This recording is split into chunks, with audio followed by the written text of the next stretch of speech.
Good morning students. Darshan BEd college के online classes में आपका स्वागत है। आज हम पढ़ेंगे समस्या समाधान की विधियाँ, ठीक है, जिसे हम इंग्लिश में बोलते हैं प्रॉब्लम सॉल्विंग मेथड। जैसा कि कल मैंने समझाया था आपको पहले वाली क्लास में कि समस्या समाधान क्या होता है। जब हमारे सामने कोई समस्या आती है और हम उसका कोई समाधान ढूंढ लेते हैं, किसके द्वारा? चिंतन के द्वारा। यानी कि समस्या समाधान की प्रक्रिया में चिंतन क्या होता है? निहित होता है। अगर हम चिंतन नहीं करेंगे तो कोई भी समस्या का हम हल नहीं ढूंढ सकते, कोई भी समस्या का समाधान हम नहीं ढूंढ सकते, ठीक है। तो समस्या समाधान की विधियाँ बहुत मेथड्स होते हैं जिनका हम आज डिटेल में अध्ययन करेंगे। तो पहला जो हमारा है समस्या समाधान की जो पहली विधि है वो है अनसीखी विधि, ठीक है, अनसीखी विधि। अनसीखी विधि, ठीक है। अनसीखी विधि से समझ में आ रहा होगा कि इसको सीखने की जरूरत नहीं पड़ती, यानी कि ये जो विधि है इसे हमें सीखने की जरूरत नहीं पड़ती। जैसे कि फॉर एग्जाम्पल, और ये जो विधि है इसका प्रयोग निम्न कोटि के प्राणियों द्वारा किया जाता है। इस विधि का प्रयोग कौन करता है? निम्न कोटि के प्राणी। जैसे कि फॉर एग्जाम्पल के द्वारा हम समझाते हैं मधुमक्खी। मधुमक्खी को प्यास लगती है तो वो क्या करती है?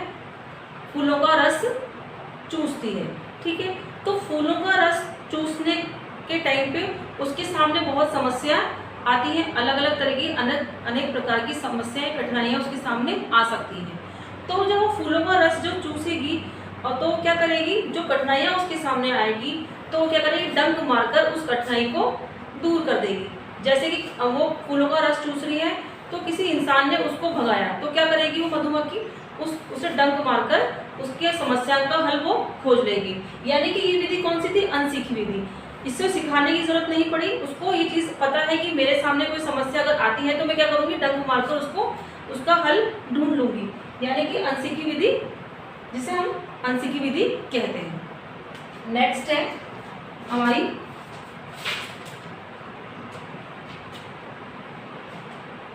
त्रुटि प्रयास और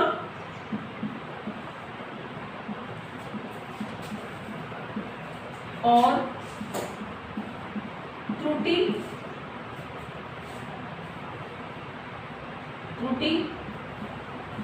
विधि, ठीक है।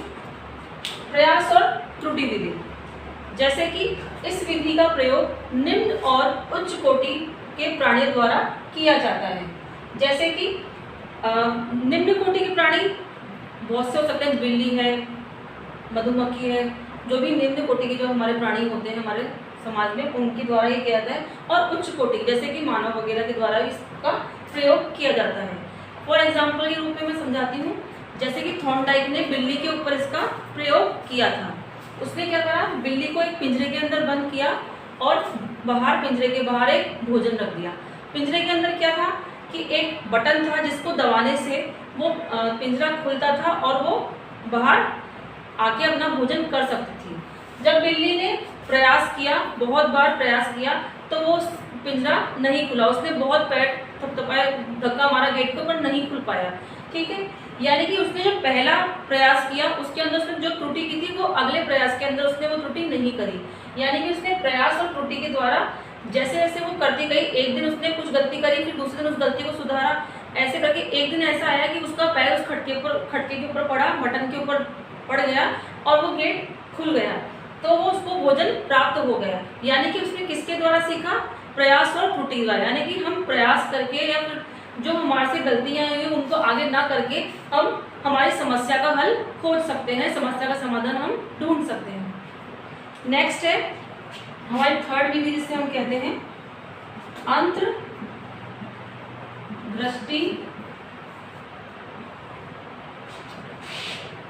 विधि। अंतर्दृष्टि विधि के अंदर यह विधि का प्रयोग उच्च कोटि के प्राणियों द्वारा किया जाता है। यानी कि इसके अंदर हम सूच का प्रयोग करते हैं। जैसे कि फॉर एग्जाम्पल कॉलर के अंदर कॉलर ने अपने वन मानुष के ऊपर प्रयोग किया था। ठीक है, उसने क्या करा, एक कमरे के अंदर उसे बंद करा, उस कमरे के अंदर ऊपर एक केले लटका दिए, केले का गुच्छा लटका दिया। ठीक है, तो उस वन मानुष ने बंदर ने उसने चिंपैंजी ने क्या करा कि उसके ऊपर पकड़ने की कोशिश करी, लेकिन वो असमर्थ रहा उसको पकड़ने में। फिर जब उसने देखा कि कमरे के अंदर एक बक्सा पड़ा हुआ है, उसने क्या करा, उसको वो चीज़ याद आई, यानी सूझा उसको वो चीज़ कि बक्से पे चढ़कर मैं उसको पकड़ सकता हूँ। तो उस चिंपैंजी ने क्या करा, उस बक्से को सरकाया और उस केले के उसको चढ़कर उस पर केले उतार लिए और खा लिए। यानी कि उसने अपनी सूझ के द्वारा उस समस्या का समाधान खोज लिया। यानी कि जो समस्या उसके सामने उत्पन्न हुई थी, समस्या क्या थी कि वो उन केले को नहीं पकड़ सकता था, उसे वो केले हाथ नहीं आ पा रहे थे, उसके हाथ नहीं लग पा रहे थे। तो उसने सूझ से क्या करा, देखा कि कमरे के अंदर एक बक्सा पड़ा हुआ है, उस बक्से पे चढ़कर उसने उसको हासिल कर लिया, उस समस्या का समाधान खोज लिया। तो ये किसके अंदर आती है, अंतर्दृष्टि विधि के अंतर्गत आती है। हमारी फोर्थ विधि जो है वो है वाक्यात्मक विधि। वाक्यात्मक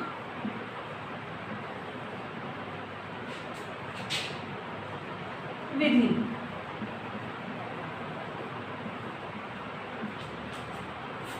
वाक्यात्मक विधि, ठीक है, नाम से पता लग रहा है वाक्यात्मक यानी कि सेंटेंस। ठीक है, जैसे कि इस विधि का प्रयोग उच्च कोटि के प्राणियों द्वारा किया जाता है। जैसे हम कोई भी चीज़ हमारे सामने समस्या उत्पन्न होती है, मानव के सामने कोई समस्या उत्पन्न होती है, तो हम क्या करते हैं, उस समस्या को किसी से डिस्कस करके उसके बारे में बात करके सोच समझ के किसी से बोलकर हम उस समस्या का हल खोज लेते हैं। जैसे कि छोटे बच्चे हैं, उन्हें पानी पीना होता है, तो वो क्या करेंगे, अपने घर में किसी भी मेंबर से बोलेंगे कि हमें पानी पीना है। यानी कि उन्होंने क्या करा, वाक्यात्मक का प्रयोग किया, वाक्यात्मक उन्होंने सेंटेंस बोला, उसके द्वारा उसने उनकी समस्या का हल ढूंढ लिया। यानी कि अपने शब्दों का प्रयोग करके, वाक्यात्मक का प्रयोग करके उन्होंने समस्या का हल ढूंढ लिया। ठीक है, नेक्स्ट है वैज्ञानिक विधि।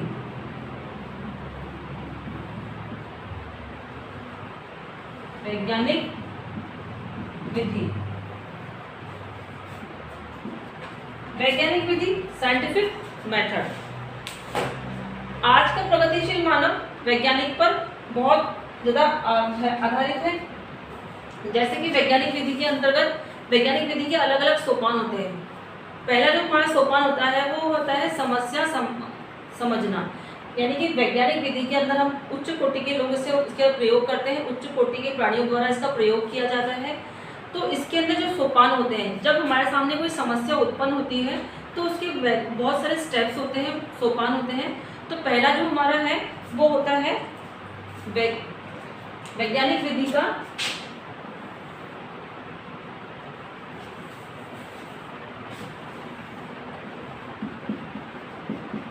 वैज्ञानिक विधि के सोपान। तो पहला जो हमारा होता है समस्या को समझना, समस्या समझना। जो पहला सोपान है हमारा वो है समस्या को हम समझे। यानी कि जो समस्या हमारे सामने उत्पन्न हुई है तो पहले हमें उसे समझना पड़ेगा कि वो समस्या क्या है। ठीक है, जो नेक्स्ट है हमारा जो सोपान है इसका है सूचनाओं का संग्रह। उस समस्या से हमें जो जो सूचनाएं हमें प्राप्त हुई,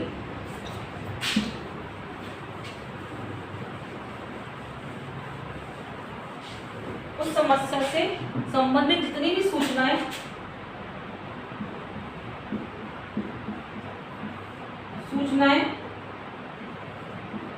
का संग्रह।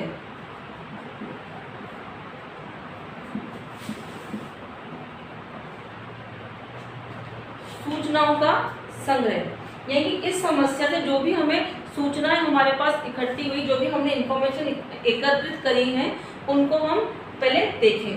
फिर जो सूचनाएं हमारे पास एकत्रित हुई हैं उसके बाद नेक्स्ट स्टेप क्या होता है, जो सूचनाएं हमारे साथ एकत्र हुई, हमने जो इकट्ठी करी, संग्रह किया है, उनका हम क्या करें, मूल्यांकन करना।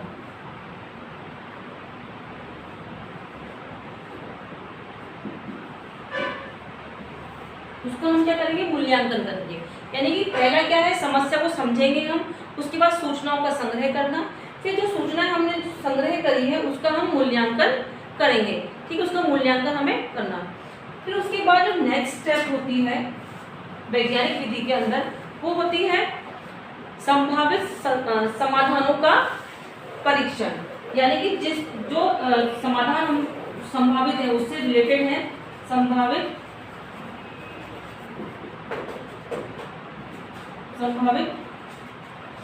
समाधानों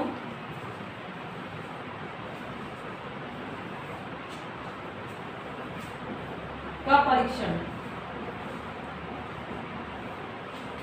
जो संभावित हमारे समाधान है उनका हम क्या करेंगे, परीक्षण करेंगे, उसका परीक्षण हम करेंगे। नेक्स्ट इसके बाद जो फोर्थ स्टेप हमारा है वो होगा निष्कर्षों का निर्माण। यानी कि समस्या हमारे सामने आई, उसको हमने समझा, सूचनाओं का संग्रह करा, फिर हमने क्या करा, उसका मूल्यांकन किया। मूल्यांकन करने के बाद जो भी संभावित समाधान है उसका हम क्या करेंगे, परीक्षण करेंगे। और जो परीक्षण हम करेंगे, संभावित समाधानों का जो परीक्षण किया उसका निष्कर्षों का निर्माण करेंगे। यानी कि उसका क्या निष्कर्ष निकला उसका हम निर्माण करेंगे, निष्कर्ष का निर्माण। यानी कि जो भी समस्या की हमारा जो स्टेप चला उसके बाद क्या निष्कर्ष निकला उसका हम निर्माण करेंगे। ठीक है, और निष्कर्ष निकलने के बाद लास्ट हमारा स्टेप जो होता है वो होता है समाधान का प्रयोग। यानी कि जो भी हम उसका हमारा लास्ट में जो समाधान उसका निकल रहा है कि जो भी समस्या हमारे सामने उत्पन्न हो रही है, समाधान का प्रयोग। यानी कि जो भी समस्या हमारे सामने आई थी उसका लास्ट में समाधान क्या निकला तो उसका हम क्या करेंगे, प्रयोग करेंगे। और प्रयोग करने से क्या होगा, हमारा समस्या का समाधान हो जाएगा। ठीक है, तो ये वैज्ञानिक विधि का सोपान है। पहला समस्या समझना, सूचनाओं का संग्रह करा, सूचनाओं का संग्रह करने के बाद हमने उनका मूल्यांकन करा, मूल्यांकन करने के बाद संभावित समाधानों का परीक्षण किया, और जो भी समाधान का परीक्षण हमने किया उसके बाद हम निष्कर्ष पर पहुंचे, हमने निष्कर्ष का निर्माण किया, हम फाइनल निष्कर्ष पे पहुंच गए। और निष्कर्ष पे पहुंचने के बाद जो हमारा समाधान, हमने जो उसका निष्कर्ष निकाला लास्ट में कि इस चीज़ को करने से इस समस्या का समाधान हो सकता है, उसको हमने क्या करा, प्रयोग के अंदर किया। तो ये हो गया हमारा वैज्ञानिक विधि के सोपान। आज के लिए इतना ही, थैंक यू।